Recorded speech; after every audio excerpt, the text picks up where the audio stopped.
ఆంధ్రప్రదేశ్ మాజీ ముఖ్యమంత్రి శ్రీ వైఎస్ జగన్మోహన్ రెడ్డి గారు నిన్న పెట్టినటువంటి ప్రెస్ మీట్లో ఆంధ్రప్రదేశ్ రాష్ట్రానికి సంబంధించి ఒక సెక్షన్ ఆఫ్ మీడియా ఎంత దుర్మార్గంగా ప్రవర్తిస్తుంది, వాళ్ళ స్వార్థ ప్రయోజనాల కోసం, వాళ్ళ ఆర్థిక ప్రయోజనాల కోసం, వాళ్ళకి ఆర్థిక ప్రయోజనాలు వనగూర్చేటటువంటి చంద్రబాబు నాయుడు గారి కోసం, చంద్రబాబు నాయుడు గారి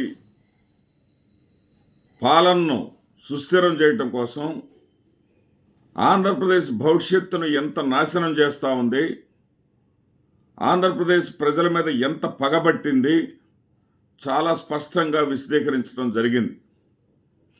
ఏదైతే ఎక్కడో ఆరోపణ రాగానే, అంటే ఆరోపణ ఎలాంటిది అనేది కూడా చూడకుండా, ఆలోచించకుండా, దున్నపోతి ఈనింది అనగానే గాడికి కట్టేయండి అన్నట్టుగా ఈ యొక్క ఎల్లో మీడియా 1700 కోట్ల రూపాయల పైచిలకు జగన్మోహన్ రెడ్డి గారికి లంచం ఇచ్చారు అని వార్తలను చెప్తా ఉంటే, ఎక్కడైనా సరే తన పేరు అక్కడ ఉన్నదా అని చెప్పేసి ఆయన ప్రశ్నించటం కానీ, అదేవిధంగా ఆ ఒప్పందం తప్పైతే మీరు రద్దు చేసుకోగలరా అని చెప్పేసి ఆయన అడిగిన తీరు కానీ, ఆ ఒప్పందం వల్ల ఆంధ్రప్రదేశ్ రాష్ట్రానికి సంవత్సరానికి 4400 కోట్ల రూపాయల చొప్పున 25 సంవత్సరాల పాటు ఆదాయం వనగూరుతుందని ప్రస్తుత రేట్ల ప్రకారం, అంటే ప్రస్తుతం ఒప్పందం కుదుర్చుకున్న రోజు రేటు ప్రకారం 1,00,000 కోట్లు ఆంధ్రప్రదేశ్ రాష్ట్రానికి ఆదాయం చేస్తే, తనకు శాలువా కప్పవలసింది పోయి, సన్మానం చేయవలసింది పోయి, అబద్ధపు రాతలు రాస్తారా, అసత్యపు రాతలు రాస్తారా అంటూ ఆయన నేరుగా సూటిగా ప్రశ్నించిన దానికి ఆ తప్పుడు వార్తలు రాసినటువంటి ఈనాడు, ఆంధ్రజ్యోతులకు సమాధానం మాత్రం దొరకదు. ఎంత కన్వీనియంట్గా వాళ్ళ అబద్ధాలు చెప్పినటువంటి మాటల్ని ఆయన మాటల్లోనే చెప్పాలంటే, జగన్మోహన్ రెడ్డి గారి ప్రభుత్వం 2021 డిసెంబర్ మాసంలో ఒప్పందం చేసుకుంది. డిసెంబర్ మాసంలో చేసుకున్నటువంటి ఒప్పందం ప్రకారం ₹2.49 సెకీ వారు, అంటే సెకీ కేంద్ర ప్రభుత్వ సంస్థ అయినటువంటి సెకీ తోటి ఒప్పందం చేసుకుంది. ₹2.49 సోలార్ విద్యుత్తుని. వీళ్ళు ఏమంటారంటే, సోలార్ విద్యుత్ అంటే ఆ పత్రికలు రాసేటటువంటి వార్తలు ఏంటంటే, విద్యుత్తులో రకాలు ఉన్నాయి, సోలార్ విద్యుత్ ఉంది, విండ్ ఎనర్జీ ఉంది, అడిదిట్టు ఇడిదట్టు చేసి మాట్లాడుతున్నారంటే, ఆయన చాలా స్పష్టంగా సోలార్ ఎనర్జీని చంద్రబాబు నాయుడు గారు అప్పటి వరకు కొనుగోలు చేస్తున్నటువంటి రేటును కూడా చాలా స్పష్టంగా ఆయన చెప్పడం జరిగింది. ₹5.90 కొనుగోలు చేస్తున్నటువంటి దానిని నేను ₹2.49 ఆంధ్రప్రదేశ్ రాష్ట్రానికి అందేలాగా చేసినందుకు మీరు చేసేటటువంటి దుర్మార్గమైనటువంటి విషపూరితమైనటువంటి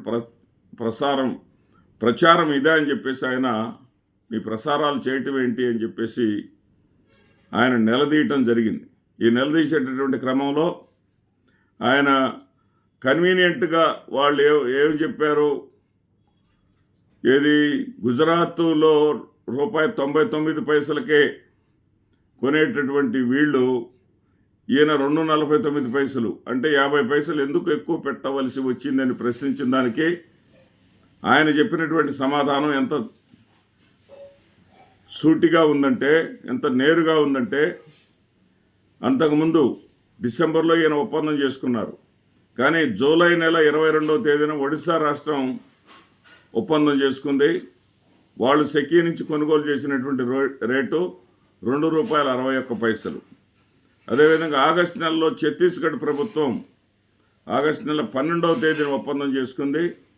వాళ్ళు కొనుగోలు చేసినటువంటి రేటు కూడా ₹2.61. అదేవిధంగా తమిళనాడు ప్రభుత్వం సెప్టెంబరు 16వ తేదీన ఒప్పందం చేసుకుంది. వాళ్ళు కొనుగోలు చేసింది కూడా ₹2.61.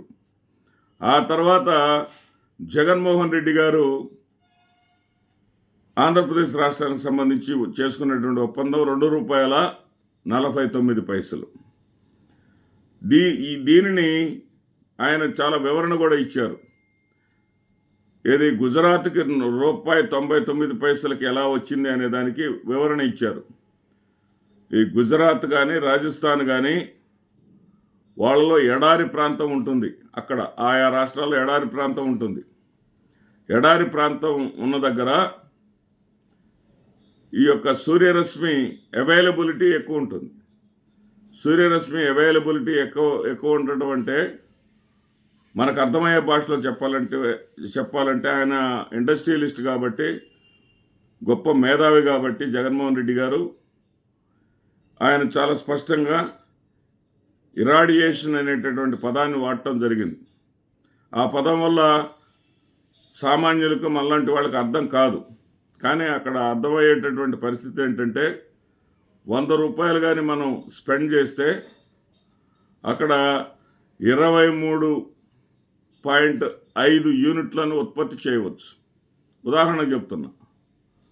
అదే కోస్టల్ ఈ ప్రాంతంలో అయితే సూర్యరశ్మి అంతగా లభ్యం కానటువంటి ప్రాంతంలో కానైతే అదే ₹100 స్పెండ్ చేస్తే కేవలం ₹17